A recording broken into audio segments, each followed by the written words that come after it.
L'Union européenne va-t-elle devoir composer avec un nouveau gouvernement populiste dans ses rangs? La question évidemment plus que jamais posée à l'heure où le parti populiste vient donc vient de se voir confier la mission il y a quelques instants d'entamer en tout cas cette discussion. Bonjour Baptiste Falvold, c'est l'actualité du jour évidemment après ce résultat des 23%.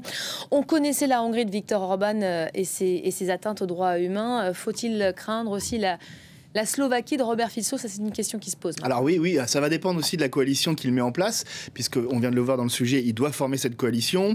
Ça pourrait se faire avec le SLAS, qui est un parti qui se dit plutôt modéré. Donc, en fait, de la coalition qui va émerger, va dépendre aussi la radicalité du discours politique que va avoir Robert Fico. Mais effectivement, pour répondre à votre question, on peut clairement se permettre de faire des analogies avec Viktor Orban, en tout cas sur certains points.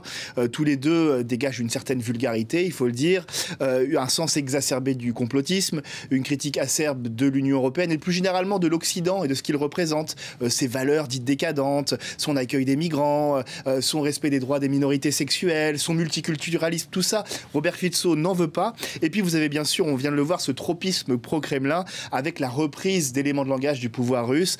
Par exemple, lorsqu'il dit que la guerre en Ukraine a été initiée en 2014 du fait de fascistes ukrainiens, ça c'est une rhétorique utilisée par le pouvoir russe.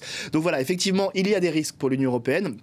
Est-ce qu'un éventuel tandem Orban-Fico va avoir lieu? Orban, donc le Premier ministre hongrois. Dans l'aide à l'Ukraine, même s'il ne veut pas envoyer une seule cartouche, dit-il Robert Fico, à l'Ukraine, on n'imagine pas un gros changement sur le terrain. La contribution slovaque est très modeste, ça ne changera pas grand-chose. Par contre, effectivement, c'est une nouvelle fissure dans le bloc européen face à la Russie. Et s'il y a ce tandem entre Fico et Orban, ça peut bloquer certaines prises de décision ou les ralentir. Je pense par exemple à des décisions de sanctions économiques contre la Russie au sein de l'Union européenne. On sait que Viktor Orban freine des cas de fer régulièrement sur ses décisions. S'il est un allié, ça peut encore un peu plus compliquer la tâche de Bruxelles. Donc effectivement, il y a des craintes autour de ça. L'Union européenne qui surveille également avec beaucoup d'attention d'autres élections à venir, élections en Pologne pour les prochaines, en Autriche aussi.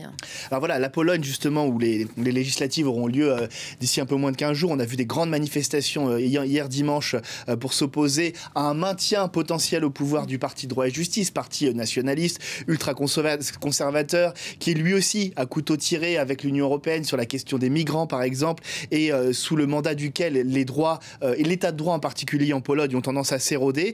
Et puis dans un an, vous aurez également les élections en Autriche, où là vous avez Herbert Kickl, qui est le chef, on le voit ici, le chef de l'extrême droite du FPÖ, qui est connu pour ses propos complotistes également, anti-américains, anti-européens aussi. Et tout cela montre en fait, d'ailleurs il a des propos pro-russes, il faut aussi le préciser, assez favorables à la Russie. Il faut comprendre que l'Union européenne n'en a pas fini effectivement avec les risques de voir émerger de nouvelles, ce qu'on appelle démocraties illibérales au sein des pays de l'UE. Merci beaucoup Baptiste pour le décryptage et ces